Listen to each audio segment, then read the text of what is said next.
Hello friends, Excel के एक और ट्यूटोरियल में आपका स्वागत है। आज हम डिज़ाइन करेंगे एक लोन डेटा। देखिए, कई बार आपके पास कुछ ऐसी शीट्स आ जाती हैं जिसमें आपको कुछ इंटरेस्ट गिवन होता है, कुछ अमाउंट गिवन होती है और आपने टोटल अमाउंट जो है ईएमआईज़ कैलकुलेट करनी होती है। इस तरह का डेटा अगर आप किसी फाइनेंस कंपनी में हैं या फिर आप किसी बैंक में हैं तो आपको कैलकुलेट करना पड़ सकता है। तो एक्सेल बहुत ही ज़्यादा इम्पॉर्टेंट टूल है ऐसे सब डेटा के लिए, क्योंकि एक्सेल के पास अपने इनबिल्ट ऐसे फॉर्मूलाज हैं जिनको अप्लाई करके आप ये सब कुछ बहुत इजीली कैलकुलेट कर सकते हैं।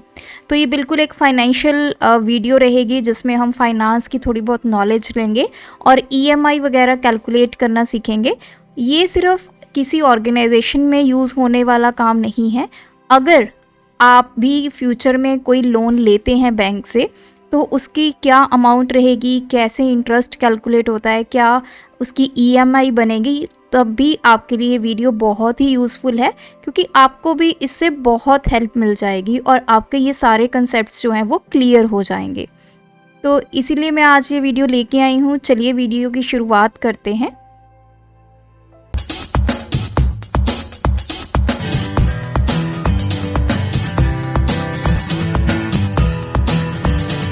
आप यहाँ पे देख पा रहे हैं, इसको थोड़ा सा मैं जूम करूँगी ताकि आपको क्लियरली दिखाई दे। सबसे पहले मैंने यहाँ पे जो कैटेगरी ली है वो है लोन टाइप, किस तरह का लोन हमारे क्लाइंट ने लिया है। तो देखिए, लोन डिफरेंट डिफरेंट तरह के होते हैं डिपेंडिंग अपॉन दी नेसेसिटी कि आपकी क्या ज़रूरत है, उसके अकॉर्डिंग आप जो लोन है वो ले लेते हैं। आप ये लोन किसी बैंक से भी ले सकते हैं या फिर थर्ड पार्टी से भी आप लोन ले सकते हैं। फिर आ जाती है लोन की अमाउंट, कितने अमाउंट का लोन आपने लेना है। देन है इंटरेस्ट। इंटरेस्ट क्या होता है कि जब भी हम किसी से पेमेंट लेते हैं तो हमें वो पेमेंट तो उसको वापस करनी है, साथ ही में हमें कुछ और अमाउंट भी उसको देनी पड़ती है। तो वो बेसिकली वो अमाउंट जो कैसे कैलकुलेट होती है वो इंटरेस्ट के अकॉर्डिंग कैलकुलेट होती है। नेक्स्ट हमारा है ड्यूरेशन, कितने साल तक आपने ये लोन लेके रखना है। 4 साल, 10 साल, 20 साल, कितने साल तक आप ये लोन लेंगे और इसकी जो बेसिकली ईएमआईज़ हैं वो कितने साल तक आपने देनी है, तो वो है हमारी ड्यूरेशन। नेक्स्ट हमारे पास है ईएमआई, दैट इज़ जो मंथली आपने पैसे देने हैं वो कितने देने हैं वो कैलकुलेट करेंगे। नेक्स्ट मैंने कॉलम बनाया है टोटल अमाउंट। टोटल अमाउंट कैसे बनती है, जितनी हमारी लोन अमाउंट है वो हमने वापस करनी है, प्लस उसके ऊपर कितना इंटरेस्ट पड़ा है इस पर्टिकुलर टाइम पे। जैसे अगर किसी ने 4 साल के ड्यूरेशन का लोन लिया है तो 4 साल में उसको कितना इंटरेस्ट पड़ेगा प्लस उसने कितना लोन लिया था, वो हमारी बन जाती है टोटल अमाउंट। और लास्ट में मैंने एक कैलकुलेट किया है इंटरेस्ट अमाउंट, ताकि हमें ये पता चल जाए कि इतना तो लोन हमने लिया था लेकिन उस पर इंटरेस्ट कितना पड़ा है, कितनी अमाउंट हमें एक्स्ट्रा उस पर पे करनी पड़ी। तो ये सारे कॉलम्स है, ये मैंने कैसे डिज़ाइन किया है ये मैं अभी आपको दिखाती हूँ, सिखाती हूँ। तो उसके लिए मैंने एक शीट में ये देखिए ये सारे कॉलम्स जो हैं वो लिखे हुए हैं। सबसे पहले मैं इनको सिलेक्ट कर लूँगी, इनका साइज़ इंक्रीज़ करेंगे ताकि हमारी जो विजिबिलिटी है वो अच्छी हो जाए। इन सभी को सिलेक्ट करके आपने जाना है यहाँ पे फॉर्मेट में और यहाँ से सिलेक्ट करेंगे ऑटो फिट कॉलम विड्थ, ताकि इनकी जो कॉलम की जो विड्थ है वो ऑटोमेटिकली सेट हो जाए जितना भी इसने स्पेस लेनी है। अब जो फर्स्ट 2 रोज मैंने यहाँ पे एम्प्टी छोड़ी हैं इसको मैंने सिलेक्ट कर लिया है। सिलेक्शन के बाद अब हम इसको करेंगे मर्ज एंड सेंटर और यहाँ पे मुझे लिखना है लोन कैलकुलेशन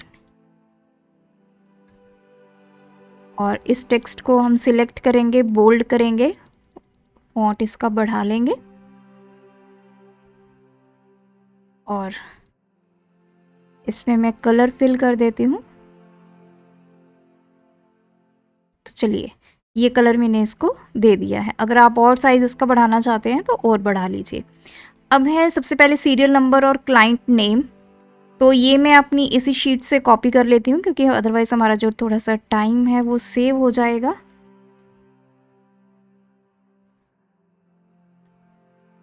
चलिए, अब आती है लोन टाइप, किस तरह का लोन आपने लेना है। उससे पहले मैं इस सभी को सिलेक्ट कर लेती हूँ और हम यहाँ पे बॉर्डर अप्लाई कर देते हैं।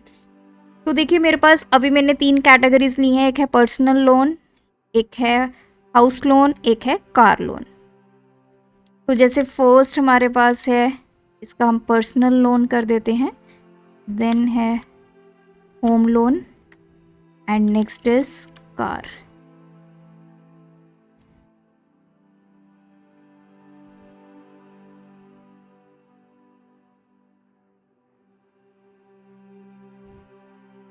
चलिए, नेक्स्ट है लोन अमाउंट, आप कितना लोन लेना चाहते हैं। अब फॉर एग्जांपल पर्सनल है, मैं यहाँ पे 3 लाख ले लेती हूँ। होम लोन के लिए हम ले लेते हैं 9 लाख, कार लोन के लिए 5 लाख, और फिर से हमारे पास होम लोन है, इसी को ही हम कॉपी कर लेते हैं 9 लैक्स और यहाँ पे पेस्ट। अब आ जाता है यहाँ पे इंटरेस्ट, कि आपको कितना इंटरेस्ट जो है वो यहाँ पे पड़ेगा। अब इंटरेस्ट जो है देखिए, ये आपका बैंक टू बैंक और पार्टी टू पार्टी डिपेंड करता है कि आप कहाँ से लोन ले रहे हैं। तो मोस्टली ये जो इंटरेस्ट रेट है ये वेरी करेगा। एग्जाम्पल के लिए मैं यहाँ पे सपोज कर लेते हैं, मैंने यहाँ पे ले लिया 9% पर्सनल लोन के लिए। होम लोन के लिए मैंने यहाँ पे लिया है 8%, कार के लिए हम 5% रख लेते हैं। चलिए, ये हो गई हमारी परसेंटेज कि कितना हमें इंटरेस्ट लगने वाला है। अब है ड्यूरेशन। ड्यूरेशन का मतलब है कितने साल तक हमने वो लोन जो है वो लेकर उसकी अमाउंट वापस करनी है। अगर मैं 4 साल का लोन लेती हूँ तो इसका मतलब उन 4 साल में मुझे हर महीने पेमेंट करनी पड़ेगी, जिसको हम EMI बोलते हैं। हर महीने पेमेंट करने के बाद जब 4 साल हो जाएंगे तो अमाउंट जो ये जितना लोन अमाउंट है ये मैं उस कंपनी को वापस करूँगी, साथ ही में इंटरेस्ट भी वापस करूँगी। तो ड्यूरेशन यहाँ पे हम लिख लेते हैं 4 इयर्स है, होम लोन की हम 9 इयर्स कर लेते हैं, कार लोन की 5 और ये फिर से 9। तो ये तो टोटल नंबर ऑफ ईयर्स हैं, ये आपने ध्यान में रखना है। अब आ जाता है हमारा मेन चीज़ें जो कि है EMI कैलकुलेट करना। अब देखिए EMI क्या होता है कि हमें मंथली कितनी इंस्टॉलमेंट बैंक वालों को या फिर किसी भी पार्टी को देनी है जहाँ से हमने लोन लिया है। तो EMI कैसे कैलकुलेट होती है, हमारे पास एक्सेल में एक फाइनेंशियल फॉर्मूला है, बहुत इजी है, दैट इज़ PMT। अगर अभी तक आपने फाइनेंशियल फार्मूलाज अप्लाई करने नहीं सीखे हैं तो चैनल पर जाइए, आपको प्लेलिस्ट मिलेगी जिसमें मैंने सारे के सारे फाइनेंशियल फार्मूलाज को सिखाया गया है, क्या इनका मतलब है, क्या इनमें पैरामीटर्स जाते हैं, कौन सा फार्मूला कब आपने अप्लाई करना है। ये बहुत, देखिए कोई भी चीज़ करने से पहले एक्सेल में हमें फार्मूलाज के बारे में पता होनी चाहिए, एक बेसिक नॉलेज होनी चाहिए कि कितनी तरह के हमारे पास फार्मूलाज हैं और वो फार्मूलाज करते क्या हैं। जब आपको ये पता होगा तभी आप उन फार्मूलाज को किसी भी सिनेरियो में अप्लाई कर पाएंगे। तो PMT जो हमारा फार्मूला है बेसिकली ये क्या है, जितनी भी हमने लोन लेते हैं और लोन लेकर हमने मंथली कितना उनको पे करना है वो ये कैलकुलेट करता है। तो मैंने ब्रैकेट स्टार्ट की, मेरे पास सबसे पहले है रेट, कितना रेट ऑफ इंटरेस्ट यहाँ पे लगा है। तो मुझे पता है रेट ऑफ इंटरेस्ट मुझे लगा है यहाँ पे 9%। लेकिन ये जो रेट ऑफ इंटरेस्ट होता है ये पर ईयर होता है, ये मंथली नहीं बताया जाता, ये पर ईयर होता है। लेकिन मुझे जो इंस्टॉलमेंट देनी है वो मंथली देनी है। तो इसका मतलब जो रेट ऑफ इंटरेस्ट है सबसे पहले मुझे वो मंथली बेसिस पे निकालना होगा। तो हमें पूरे साल का गिवन है, 1 महीने का निकालना है, तो इसको हम डिवाइड करेंगे किसके साथ, 12 के साथ, क्योंकि एक ईयर में 12 महीने होते हैं। तो इतना क्लियर हो गया। नेक्स्ट मेरी टर्म है NPER, इसका मतलब है total number of payments for loan, हमें टोटल कितनी पेमेंट्स देनी है। अब देखो इतना मुझे पता है कि टोटल 4 साल मैंने हर महीने पेमेंट देनी है, तो कितने महीने बने हमें ये महीनों में कैलकुलेट करना है। तो मैं क्या करूँगी, ये जो ड्यूरेशन है इसको मल्टीप्लाई करूँगी किसके साथ, 12 के साथ। क्यों? अब हमें 4 साल पता है, 1 साल में 12 महीने होते हैं, तो 4 साल में कितने महीने हुए, 4 × 12। तो ये टोटल नंबर ऑफ मंथ्स जो हैं वो निकल आएंगे। अब नेक्स्ट मेरी वैल्यू है पीवी। पीवी क्या होता है, प्रेजेंट वैल्यू, मतलब आपकी लोन अमाउंट, कितना लोन आपने लिया है। तो लोन अमाउंट मेरी क्या है, इस सेल में पड़ी हुई है, तो ये मैंने सिलेक्ट कर लिया, इतना सफिशेंट है। बाकी 2 पैरामीटर्स हमारे ऑप्शनल हैं, तो इसको मैंने किया एंटर। तो अब आप देख के हैरान होगे कि ये वैल्यू तो नेगेटिव में आ रही है। देखिए जितने भी हमारे फाइनेंशियल फार्मूलाज हैं एक्सेल में, जब आप उनको अप्लाई करते हैं तब क्या होता है कि इनकी जो वैल्यू होती है वो आपको नेगेटिव का मतलब ये है कि आपके पैसे जाएंगे। जब आपने पेमेंट देनी होती है वो नेगेटिव में दिखाता है। अगर कोई पेमेंट आ रही है, जैसे आपने अपना घर रेंट पे दिया हुआ है, तो आपको रेंट से कुछ अमाउंट आ रही है, तो वो आपकी पॉजिटिव वैल्यू होगी। जो चीज़ आपसे जाएगी वो होगी आपकी नेगेटिव वैल्यू।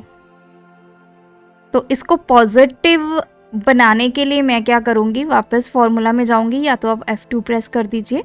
इक्वल टू के बाद मैं यहाँ पे नेगेटिव साइन लगा देती हूँ और इसको एंटर कर देती हूँ।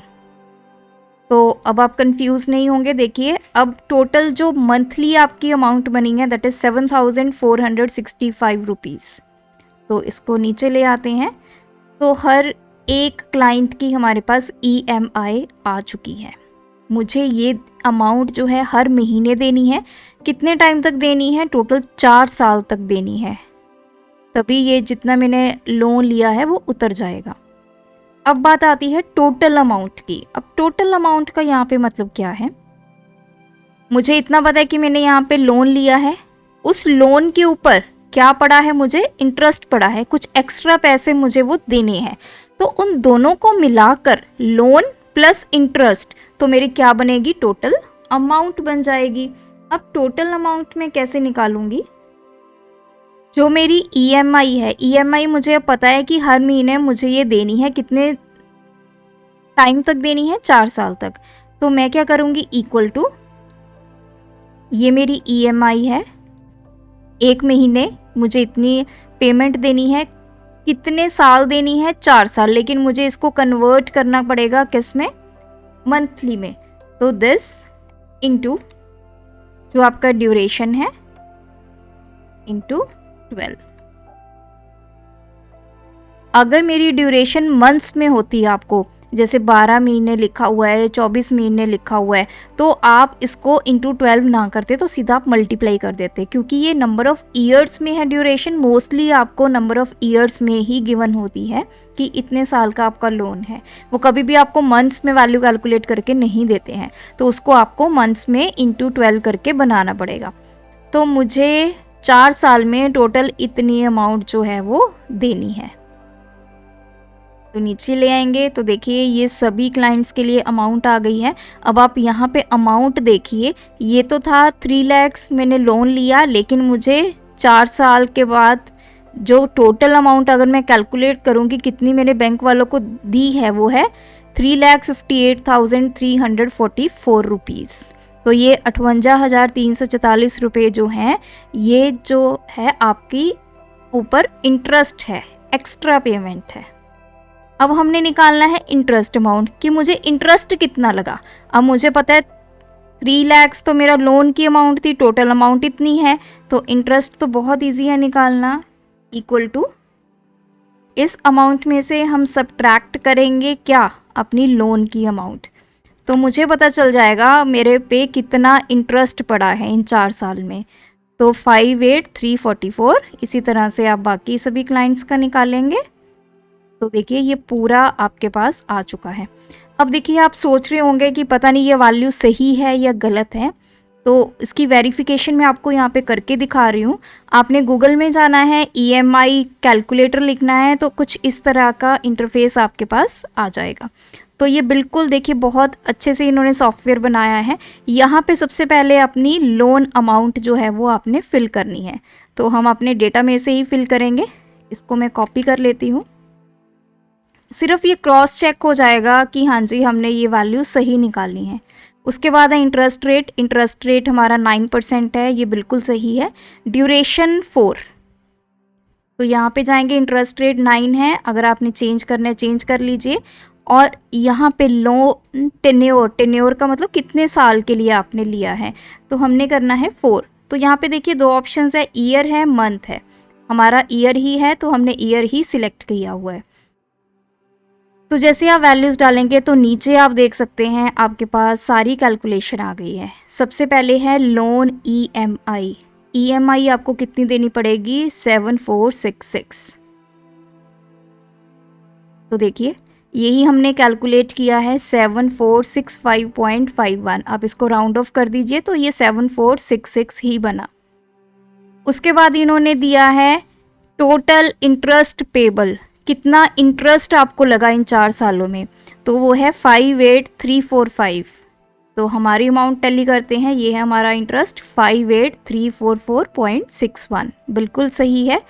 और लास्ट में इन्होंने दिया है टोटल पेमेंट, आपने कितनी पेमेंट बैंक को या फिर थर्ड पार्टी को करनी है लोन के लिए, दैट इज़ 358345 और हमारी वैल्यू है 358344.61, बिल्कुल सही। तो इस तरह से कैलकुलेट होते हैं आपके इंटरेस्ट, EMIs, टोटल अमाउंट आप कैलकुलेट कर सकते हो। तो ये बहुत ही इंपॉर्टेंट है, चाहे आप एक लेमैन हो तब भी आप इस वीडियो से बहुत कुछ सीख सकते हैं। अगर आप एक्सेल यूज़र हैं तो आपके लिए तो ये बेनिफिशियल है ही।